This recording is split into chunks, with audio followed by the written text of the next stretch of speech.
now, so I'll just do my Uh-oh. I am still putting on my makeup as usual.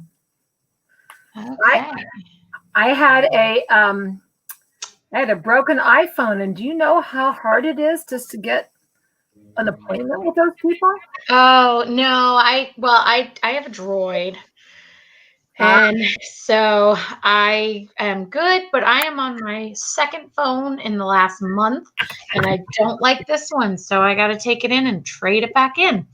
All right. Well, I'm going to go ahead and do our intro. And we are live tonight. It is the Groomer's Cut. We're just waiting on Miss Michelle to show up. I'm sure she'll be here soon, but Jennifer and I will be your hostesses for the evening, and we're happy to see everyone here. Please, if you're new to the show and this is your first time watching, you'll notice that StreamYard is asking for your name or permission on Facebook if you're watching from Facebook. So please grant it permission so that in our stream, when you're talking and chatting, we can see your name and we're not just calling you a Facebook user. So let us know, put that over there and say hello. Let us know where you're from tonight, because we had our first meeting. Well, our second meeting, really. Our first topic of conversation with the Groomers Council last night. And I did get some messages today, and I meant to email Lori, but she messaged and asked about it. So Lori, if you're watching or if you're here, I will get you that information, because you should be sending in your resume for the council as well. So hi Terry, how are you? And we're good. So hey, Dara. Yes, I'm wearing my Pet Pro Educators. Look at that. You're really blurry tonight. I am? Yeah. I'm going to wipe off my camera. Is that just me? Is anybody else noticing? It's kind of like not fuzzing in on you, right? It's like you're kind of out of, oh, there you go. It's fixing itself. Oh, good. There it goes. It's better. I wiped off the cover of my little camera. And do you know why my iPhone was broken? And I was just we were talking about that. You know why? Because there was dog hair in my charging port. Oh, wow. I said, okay, is this a groomer's problem or what? I had to go to the... Yeah, that little thing right in there. Yes. Yeah. Right down here, this little hole in the bottom thing was filled with dog hair. I was so embarrassed. Yeah, Renee just said you're blurry. Hey, Angie. Hi, Renee. Welcome to the show. Am I blurry? You are. It's maybe your connection's not stable tonight. Should I sign off and rejoin? You want to try that? I can try that. All right. I'm going to sign. I'll hold down the fort. Okay. I'll be right back. Oh, wow. Sorry. It is. We're going to get her back on here. Maybe that's just it. Look, can't you see? Look how adorable my little Chewini is behind me. You answered a Chewini too, don't you, Ellie? She follows me everywhere. So how's everyone going tonight? We had a lot of topics and a lot of great conversations last night. Everything went pretty good. I'm going to add Jennifer back in. How's that? Any better?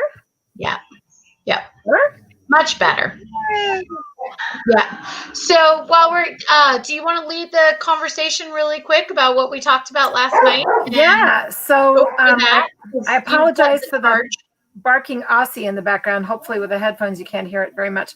So last night, was the second meeting, but the first really substantive meeting of the Master Groomers Council on Best Practices, and Michelle's pushing our industry to standardize some best practices to become like other professions where there is nationally recognized and state recognized standards. We already have the PPGSA, and God bless that amazing process that so many of our great industry leaders did for so many years to create the PPGSA standards of safety, care, and sanitation. And that's safety, care, and sanitation. That's been done. That's a really, really good document. Doesn't need to be changed at all. But it didn't address grooming, actual grooming issues. And other industries, every other profession, every other trade profession has minimum competency standards and agreed upon terminology.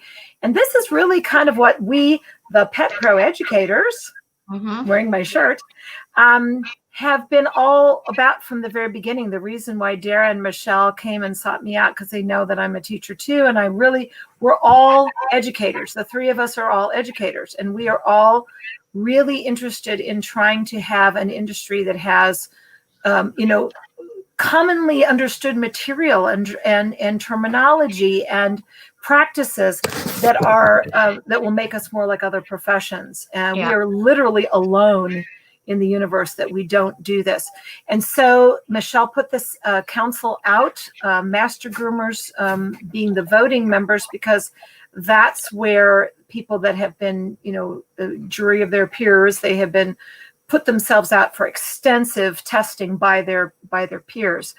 And that's what other industries do as well. So last night, what we did, the first meeting, we just kind of got the rules down and got to know each other. The first real substantive meeting last night, we took on terminology, like what we call things. What are the types of haircuts and what are the types, I certainly put my coat types list out there, the 15 coat types. I think that when we look at a golden retriever's coat, we should say, yep, that's a flat coat. Or when we look at a terrier's coat, we could say, oh, yep, that's a wire coat.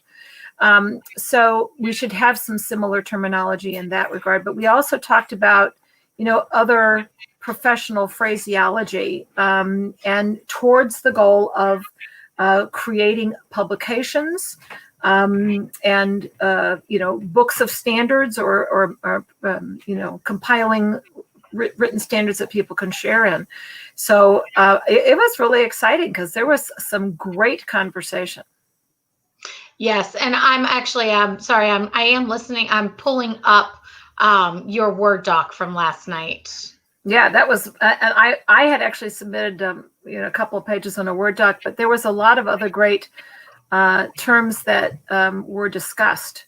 And we talked about we talked about puppy cut. We talked about like what's a puppy cut, and there was disagreement about that because, of course, there is no such thing, except for there is one official puppy cut, and that is according to the American Kennel Club, which defines the breed standards for all of the breeds.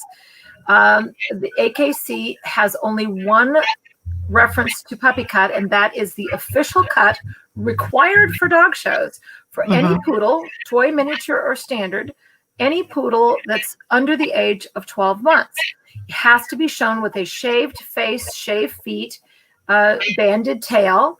It has a sort of a angled neck, longer at the neck, and top knot, growing that top knot out to become the big poof that it becomes. That's and a full scissored leg, so it's a medium length cut with a bigger neck. So that's actually the only official puppy cut in the universe. But that's not obviously what most grooming shops use it for.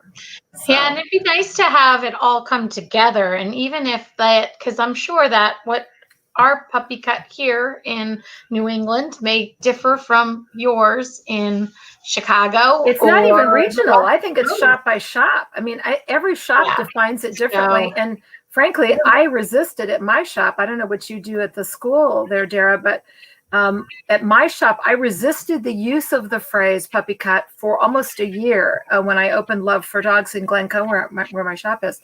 And I just refused because there isn't any such thing other than that poodle cut I described. And I show poodles, and that's the only thing I recognize. But I finally just had to surrender to the inevitable. People ask for it, but then I make them define it. I call it a kennel cut. It's pretty much. Which I call something different. So the kennel cut. So. I think that Linda Easton of IPG made an outstanding contribution last night in the Master Groomers Council about the history of that term, kennel cut. Kennel cut actually comes from dogs that were kennelled. Hello, Michelle. You made it.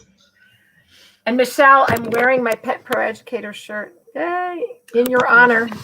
I love it. Yes. Oh, I like your background. So great. Mm-hmm. Oh, by the way, I bought a green screen. Hopefully by next week you'll see it. Mine came today. I didn't get a chance to put it up, so. Michelle, you've inspired me. See, I got Yeah. one too. I just haven't set it up yet either. Yeah. So I was just summarizing. So, but yeah, I think one of the things that came up in this conversation about puppy cut versus kennel cut and so on, some people wanted the puppy cut to mean same length all over, but actually a slightly shorter leg, if you do the same length all over, the legs look shorter, right? Because the legs are so toothpicky and small on dogs. I call it the watermelon on toothpicks look when you do a same length all over, because dogs' torsos are big and their Well, it legs depends are on very, their body type too. So but in general, yeah. unless they're like a greyhound or a Saluki or something, their bodies are going to be bigger than their toothpicky legs.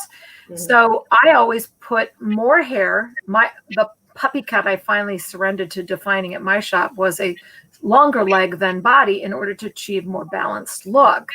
But kennel cut actually has a real meaning, again, in the show world, which should probably be the way we define things as for breed cuts.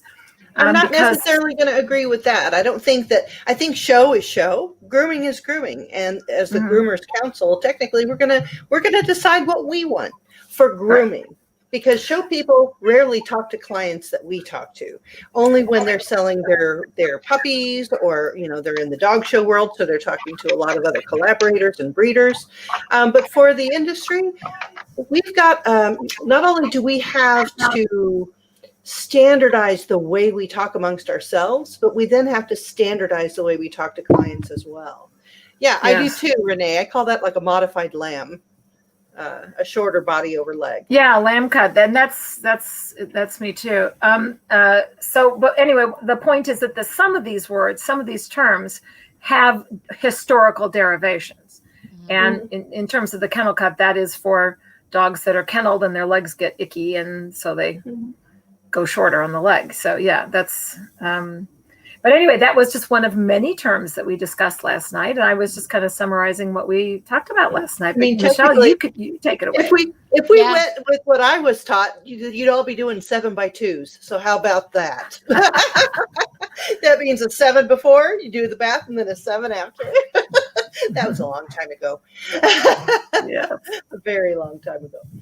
So yeah, it was an interesting meeting. I see that we are still learning how to do the process, because I think we're all so excited to be able to talk about these things finally and hash out what we've learned, what we know, hearing what other people know. I think all of those things are important. So it is a little bit like herding ostriches in a way for a minute.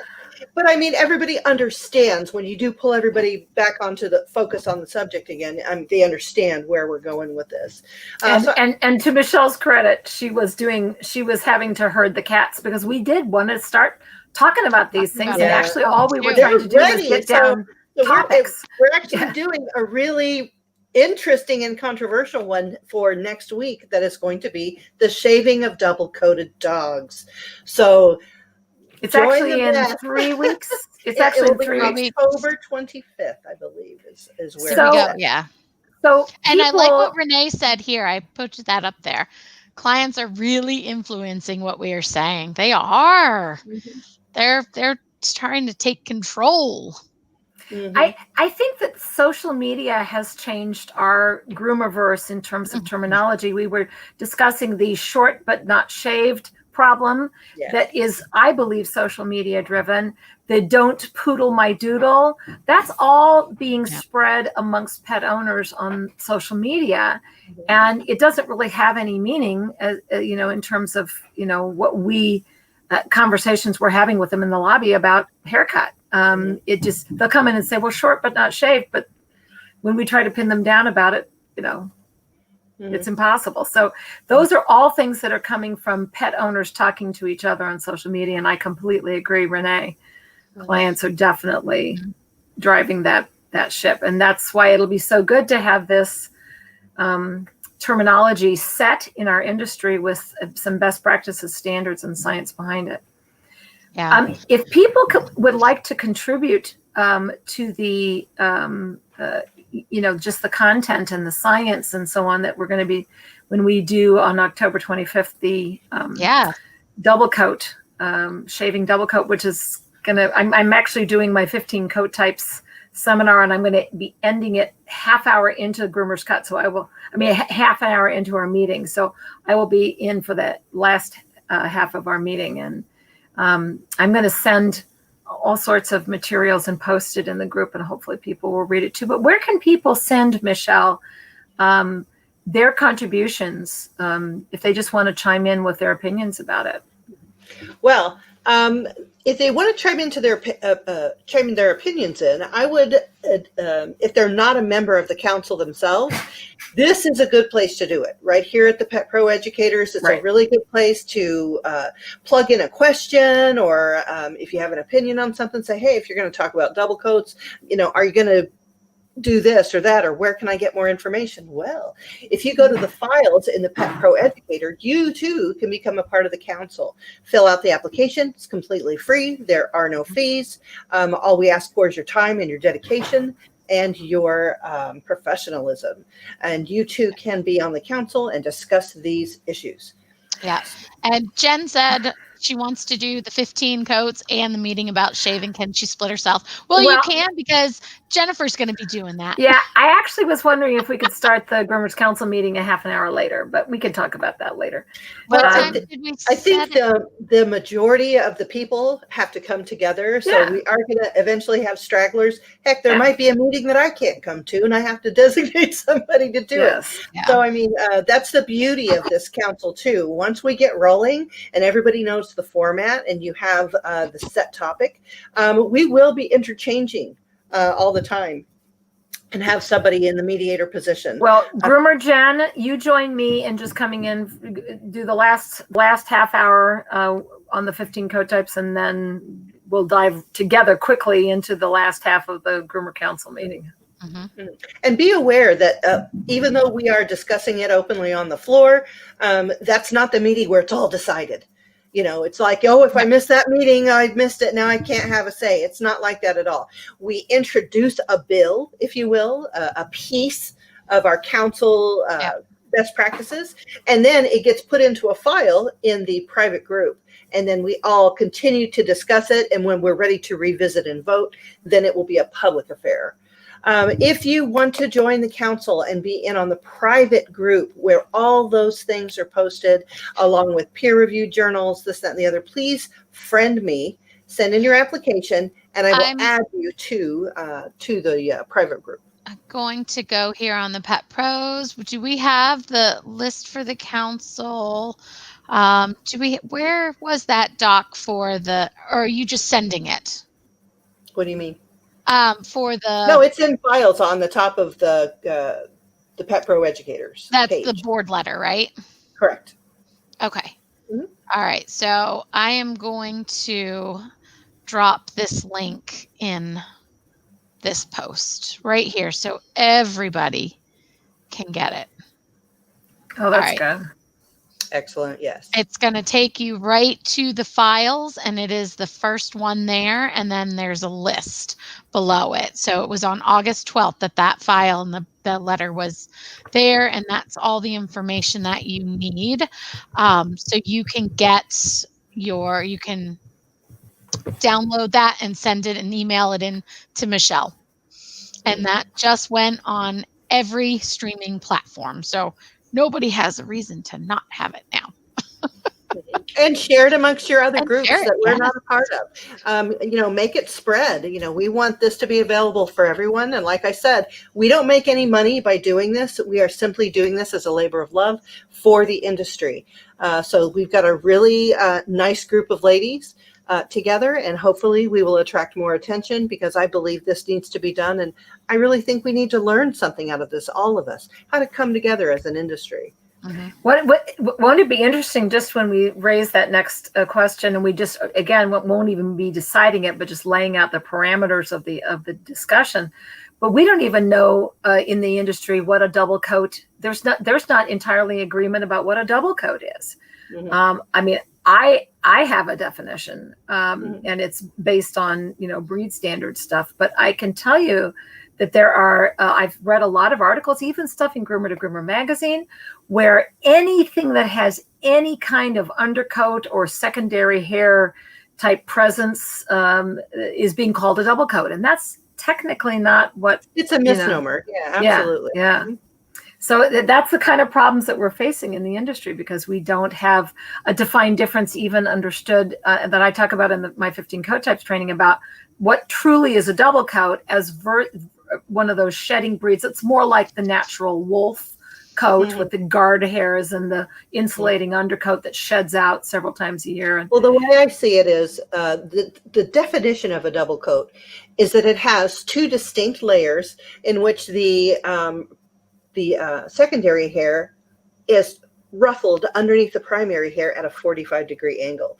And that top hair, that primary hair coat, the harsh, beautiful, pigmented hair, weather resistant, has to lay 45 degrees on top of the undercoat. Yeah. Once you shave them with a guard comb all over one length, you have destroyed that top layer and it can no longer go through its function. Yeah. So that's how I define a double coat.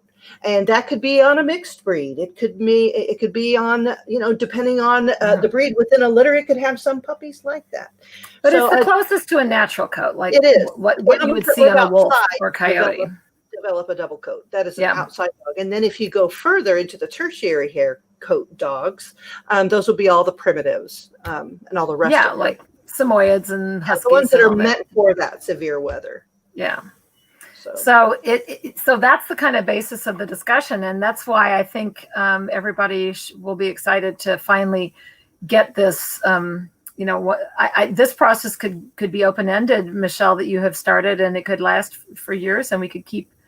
So Jen is asking, should we submit a commentary ahead of the council meeting via email? Absolutely. I would love that. Yes. Should we submit commentary ahead of the council meeting via email for me to look over and pull together common concerns to then introduce at the beginning of the meeting to help guide the discussion on the topic?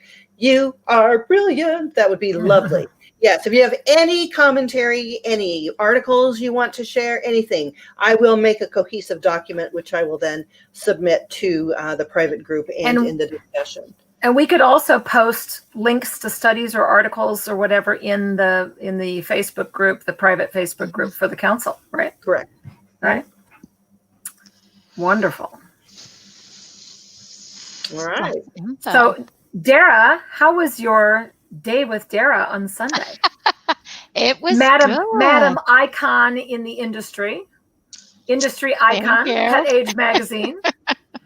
Yes, it went really well.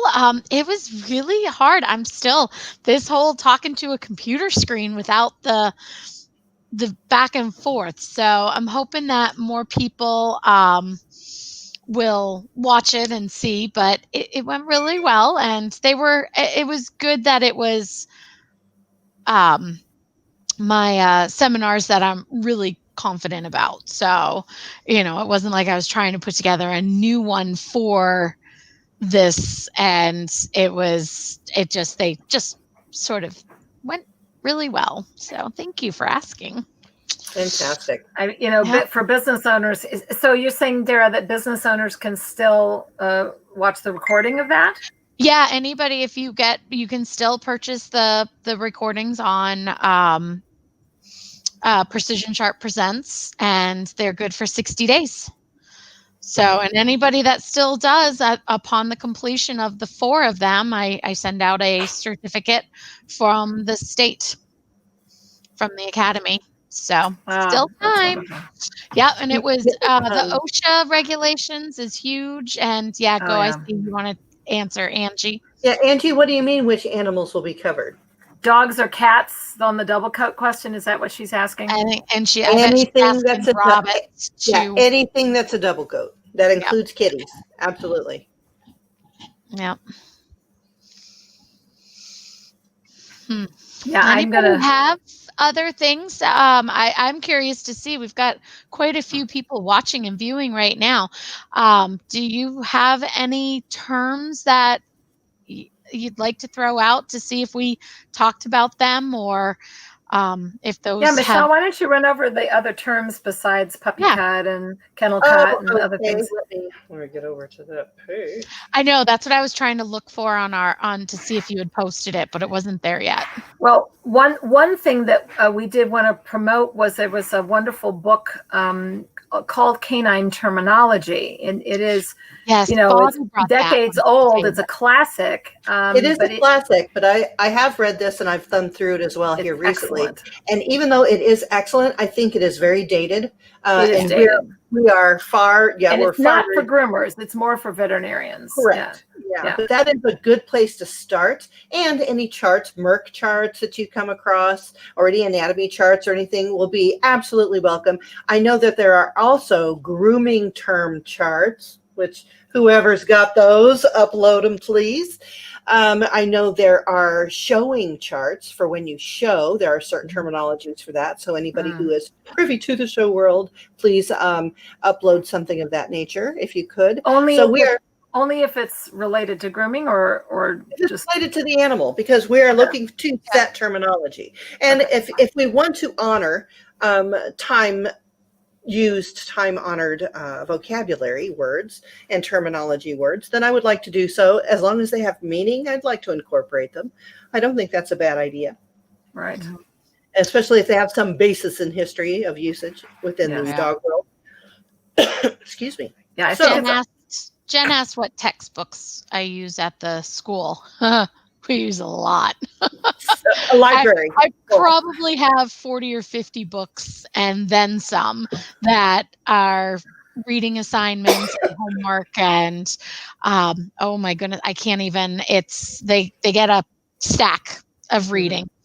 And it just depends on what classes you're enrolled in, to what combination of books that you're going to be using. And then Lisa Herbold is commenting. She's on the Master Groomer Council. She's commenting that she has a lot. Of course, Lisa, you worked with veterinarians for many, many years, and she's also taught grooming at a junior college. So she has a lot of veterinary textbooks, and obviously our industry doesn't have a lot of books. I mean, everybody knows Melissa Verplanks and Sam Coles, and there's been, industry has a lot of books. But it's all niche books. Yeah. This is on poodle trims. This is on all breed grooming. This is on, there are tomes that try to encompass a lot, but we need to gather all that together in somewhere central that everybody can access, so that it will be a best practices or a standard of care. So that is what we're after. Angie's asking about rabbits. Would rabbits be a part of our guidelines? Yes, because rabbits are double coated. They live outside year round. They are absolute double coats. Absolutely. Yes. And they are pets that groomers groom. Yeah. And the density of their fur, all of that means something when you're talking about a natural animal such as a rabbit. Yeah. So some of the terms that we did talk about, I'm just going to go through them. These have not been voted in or debated fully. These are just a compendium of the terms that we actually talked about. Grooming loop, it replaces noose, choker, neck restraint, simply because if we're trying to soften these terms, we're not choking them with a choker or noose or a neck restraint. We want to use, it's a grooming loop. It is an extension of a leash or a slip lead. Mm-hmm. When you use restraints, the terms of belly band, belly strap, yoga block were talked about, but not settled. Yes, please, Angie. Please, we need all of those things. Rabbit grooming is an untapped market, and I think a lot of people will be going to cats and pocket pets. I think that is a trend. So absolutely, that is important. And why not establish it now, that you're establishing your curriculum in your rabbit school. Thank God for you, Angie, in the industry, because there's I couldn't believe the numbers in the Groomer to Groomer magazine article about that. How many pet rabbits there are? There's millions and millions. And like rabbits, rabbit clients will multiply like rabbits. I did one specialty nail trim at the place I'm in. I now serve probably, I'm going to say 20 rabbit clients. It's stupid. They know each other. I have two rabbit clients, and they're just nail clips, but oh my gosh. Mm-hmm. I used to own a bunny, and the main thing, you have to burrito them in a towel, to be able to do that. Yeah. Mhm. So Angie, are we adding that class? We're ready to put that with the school too now. So Would you? Oh my gosh, how exciting to be able to! You would be the I only. thought that's what we were doing. yeah. We have the pieces. She's going to be Yeah. narrating those pieces. Wait, here. Angie says there's 7 million pet rabbits in the U.S. Jeez. Yes. Wow. Yeah. Rabbit and pocket pet grooming is an untapped market. It really is. Yeah. What would be your definition of pocket pet, Michelle? Pocket pets are all small exotic pocket pets like hamsters, gerbils, chinchillas, rabbits, insects, chinchillas, sugar gliders. Those are considered either exotic or pocket pets. And there's a whole veterinary industry that specializes in those as well. So what did you call a sugar what? A sugar glider. What is that? Super cute. It's a little squirrely kind of rodent that is adorable, and you keep it in a little pouch and feed it fruit and sweetness. Boy, I thought I knew everything about animals. I have never heard of that. They're webbed. They're super cute. They're not legal in many states. Right. Really? Why? Because are they endangered? Interesting. Wow. So just depending on where you are. I mean, you could even go into grooming herpetology. You know what I mean? That's insane. So many people, have a need for that. And if you have a special area where you have just do reptiles and snakes and stuff, they need soaks, and washed and oiled and all kinds of stuff. So I've done a turtle. Yeah, there's so many opportunities. What did you do? What did you do to the turtle? So their shells are actually really soft, and it had a bacteria or some type of infection on its shell, and the owners were supposed to scrub and put this little ointment on it with a toothbrush, but they were afraid to do it, so I did. Gosh. And I took care of that little turtle every 3 or 4 days, and he was a little box turtle, and I scrubbed his little shell, and you can't put too much pressure on it, and so that is so cool. I have not done. I've done guinea pigs and hamsters and gerbils. I can clip birds' wings. I got taught very early in my grooming career by a bird person how to do that, and that's actually a very viable. It's so easy too. It's really easy. You have to be very careful. And you only do one wing. You don't do both. And you just hold it out. You hold the wing out so that bone that runs along the side, and then there's feathers below. And then you just, at the bottom where it's only feathers and there's no blood veins and no muscles, and you got to stay away from all the actual bone and blood parts of the wing, just down at the bottom of the tips of the wings, way down here at the bottom. You just do a little semicircle. You just cut a little semicircle and take some of the lift off of one of the wings, and then they fly around the house without being able to fly out the door and go away. So, wow, that's part of. I wonder if there's anybody else that. Amanda says she has 2 sugar gliders. Wow, 10 and a half years old. That's amazing, Amanda. Oh, they are super cute. Oh, now I'm gonna have to look that up. They're fun to just be near because they're just so delicate and cute, tiny. Is there any grooming to them though? Would there be anything that would ever appear in a grooming shop? Their care. I mean, I don't know. That would be very rare. It's really hard to say unless you've worked in veterinary care where they have a one that specializes in pocket pets. You really don't get to see a lot of that. But there are random ones that come in for like infections or a broken toe or a broken bone because they've been gliding, and they'll hit something or fall or miscalculate. Oh my! So they treated guinea pigs. Sounds like my dog. With Demodex, wow. You can treat them, just depending on how old they are and if they have enough age to actually be cured, because a lot of them don't last for a lengthy amount of time. So right. Yeah, 10 and a half years. That's a long time. I'm sorry, guys. I'm like yawning here. It's like been a long weekend. Well, yeah, you were doing your dazzling day with Dara thing all day yesterday. And then on last night, and yeah. No, it's getting to be where Sunday, our only day off for almost all groomers. It seems like with this amazing plethora of virtual educational opportunities now, that there's something going on like every Sunday now. So including football. Bobby Barra has a chinchilla who's 14. I have to admit, I've petted a pet chinchilla. They are the most deliciously soft, amazing things in the whole world. I understand why people want to make coats out of them, because they just it's divine. Yeah. But don't make a coat out of them.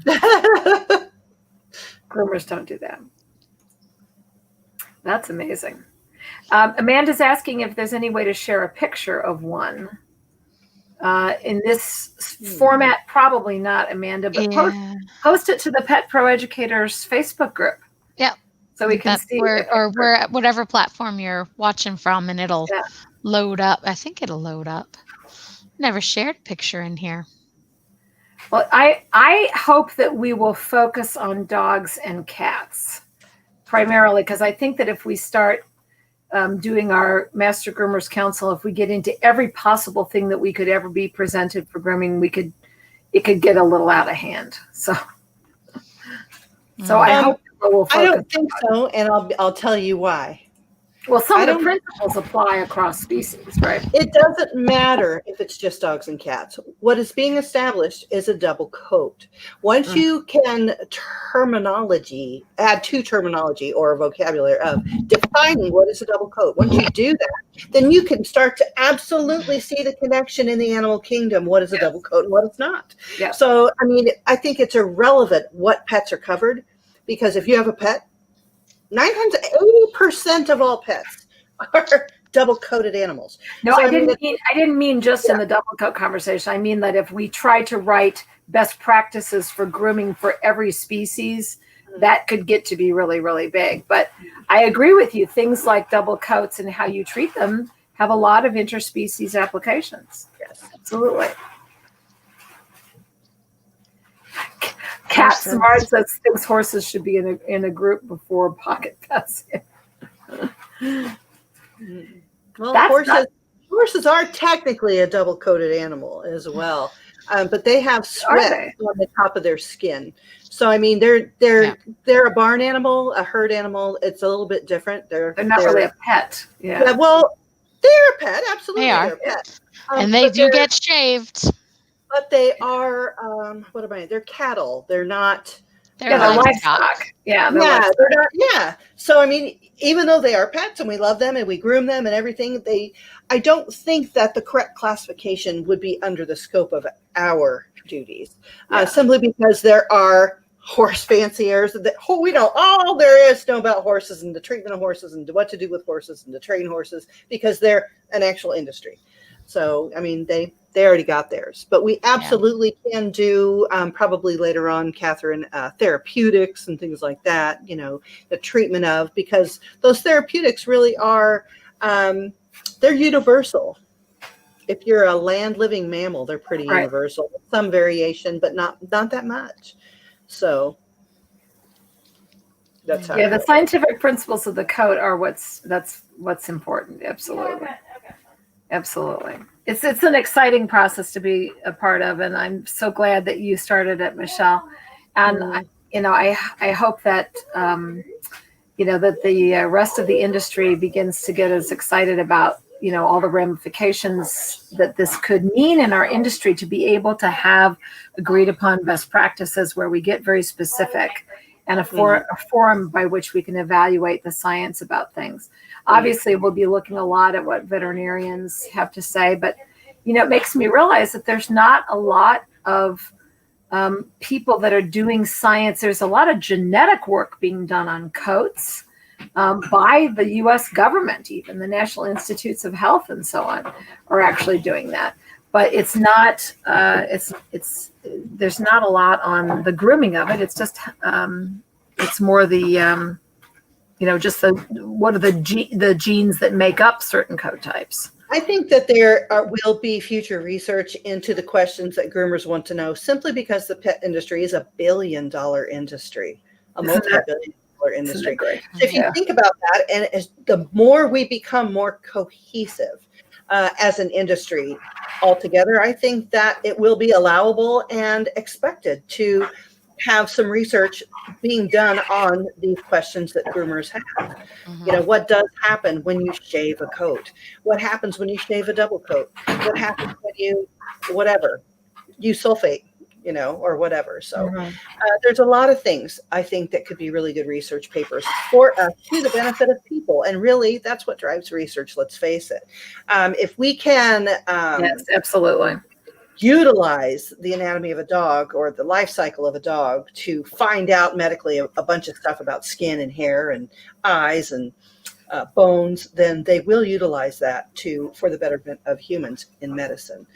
That's actually why when they discovered DNA and then they started mapping the genome, and obviously the first genome they mapped was, you know, they went very simply. They did things like tomatoes and white rats, because white rats are used and white mice were being used a lot in medical research to test various drugs and so on. And so that was one of the first genomes that got mapped along with dogs and humans.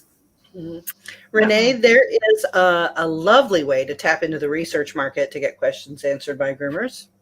Answered for groomers. For groomers, yeah. Answered for groomers, yes. Unfortunately, it does take a subscription at a veterinary level to some of the academic journals. I do have subscriptions to them, but it's very structured so that you can't share the papers freely. It's not public. If I purchase a paper, I can share it silently among my colleagues, but I can't publish anything having to do with that without permission from the owner. So therein lies our issue with research in and of itself.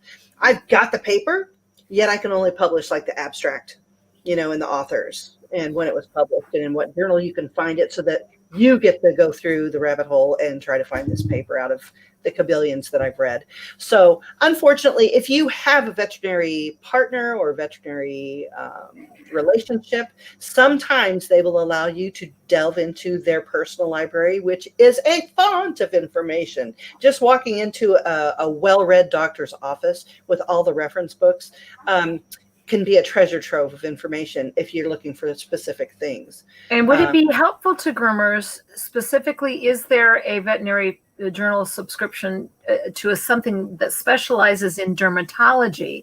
Because obviously we wouldn't be interested in the surgical stuff or whatever. We'd be you'd be surprised, because a lot of the information that sometimes is being asked in the Facebook groups is very technical. So sometimes you can find surprising information about skin in some kind of a drug study or a surgery study. I learned a lot when I found out how they were doing, what is the skin recovery time if you scrape the skin all the way off of a cat's head. So, I mean, it's like just that you learn things about the recovery time of skin in a cat, you know, by reading stuff like that. So I'm not going to limit people, just say, okay, just look at dermatology, because that's not holistic. It's not meaningful, and it won't push us further, I think.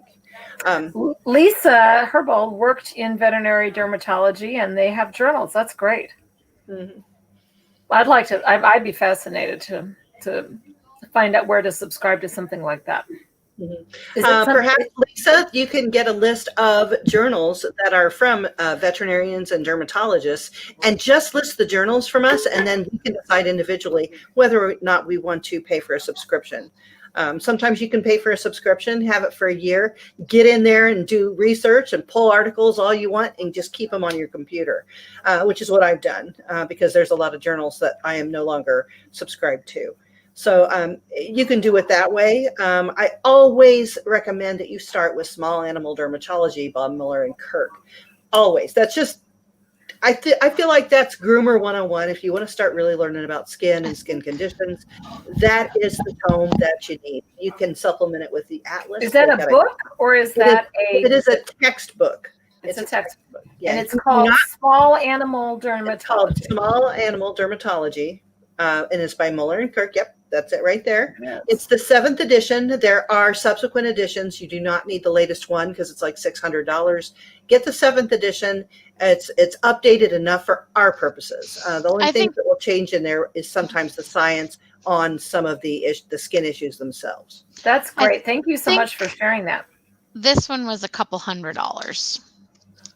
Mm-hmm. And Bobby Bauer says she likes Bobby, the Vetfolio, is that a journal or is that a textbook? Vetfolio is kind of like an online compendium of articles, I believe.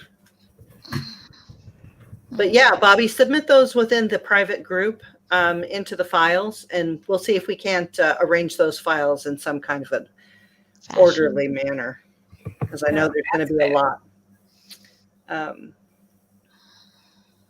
Yeah, this is going to be great. Oh, it's on. Vetfolio is an online thing, Bobby. That's interesting. Mm-hmm. Is that is it a compendium of research articles or something? Oh yeah, absolutely. It's a veterinary reference. So it's one of many. So excellent. Live and learn. There's not a book list and journal list in the files yet. We are newly putting this together. So whoever wants to start a file that anybody can edit, please, you're welcome to do so. If we post Word documents in the group, can other people edit them? Mm-hmm. Okay. And I think when you make them, you can decide whether or not you want them to be edited or not. I think it's by file. Here, I'm going to post the Vetfolio. I just looked it up. So here's the link for that. And it is a membership. So it looks like, I don't know. Oh, this is for the class, a nutrition class. Ah, okay. But that's just one of many things that they do there. Yeah. I don't know. Maybe I haven't clicked on it to see, but not a subscriber. Subscribe annually for looks like a year. Mm-hmm. You got to do a year subscription. Mm-hmm. Oh, that looks wonderful. Yeah, $300 a year for an individual, $540 for a practice. And if you're a student, you can subscribe for free. So, Dara, we're going to have to look into that. Would they consider us a? Is that only if it's a veterinary? I think it would probably be a vet student. They might, but they might. You don't know. We haven't asked. If you don't ask, you don't know. You don't know, yeah. I like this. I'm not gonna lie. I like this better than the IBPSA. And what is IBPSA for those that may be listening? That is, you're going to ask me. I always forget. There's too many titles. Okay, it is, let me go to it. Where are they? IBPSA. International Boarding and Pet Service Association. Yeah, that's just an association. You want an actual journal that veterinarians use to submit their articles and also to get reference articles from. Mm-hmm. And Bobby says that there's a lot of free articles and classes on Vetfolio. That is great, Bobby. Thank you. Wonderful. I think there's probably a significant number of us groomers that at one point in time in our career may have flirted with the idea of becoming a vet, and then we ended up becoming a groomer instead. I know for me, I was actually in veterinary school for a whole, summer, and it got that far, but it was the medical experimentation that I had to walk away from it very quickly. That's what Michelle said. Could not do it. Yeah, they were, the first experiment I was exposed to, they were pumping wood grain alcohol into 20 different dogs locked in crates just to see where, how long it would take them to die from getting no water, no food, but just wood grain alcohol all the time. Well, I was horrified, and I walked away and said I could never do that. Yeah, research methods now are much different than they used to be, even when I was coming up, simply because I hope so. Groups have actually lobbied and got legislation passed for the humane treatment of laboratory animals. So they have changed, but I mean, it's 6 of one and a dozen of the other. It is necessary, but I can't personally bring myself to kill, 100 dogs to save however many others. So it's just, and the guinea pig thing, when they're testing substances to see if they hurt your skin, they shave a guinea pig. They used to be able to use that guinea pig for 4 or 5 different things. Now they can only use it 1 per guinea pig. So they're actually killing more guinea pigs now than they were before. But they thought, well, those guinea pigs were suffering more. So it's whatever you can live with. I don't know the answer to that. I know there's some people that are stout and become veterinarians, and they're very good, and they save a lot of lives, and they do a lot of good in the world. But they do have to go through the ringer to learn their trade. So they get my respects. But here is a core list of veterinary journals that I just pulled up. One of them is veterinary dermatology. Let me see if I can put this directly into the thing here. Can I even post comments? Where are you putting it? I don't know. I can't post a comment, I guess. No, I think Dara is the only one that can do that. Oh, okay. Where do you want to share it with me in a message, and I'll post it? Oh, here it is. Chat with host and other guests. And Renee says, back in the day as a pharmacy student, she got to see brain surgery up close and personal. Thankfully for healing, not research. Oh, yes. Oh, my gosh. When I worked at the zoo, they let me backstage, and I got to see a lot of really cool surgery on exotic animals that you would just never get a chance to see up close like that. So it was really interesting. Yeah. I did in one of my, when I was at Can you in my equestrian program. Can you put that link in, Dara? I'm sorry to interrupt you. Yeah, where to send it to me over Messenger. I sent it to you in private chat. Oh, I'm not going to get that on here. Private chat is right next to comments. I have the admin page, so I don't. Oh, I see. Okay, let me send it to you. Oh, wait, maybe I do see it. Hold on. Yep, I got it.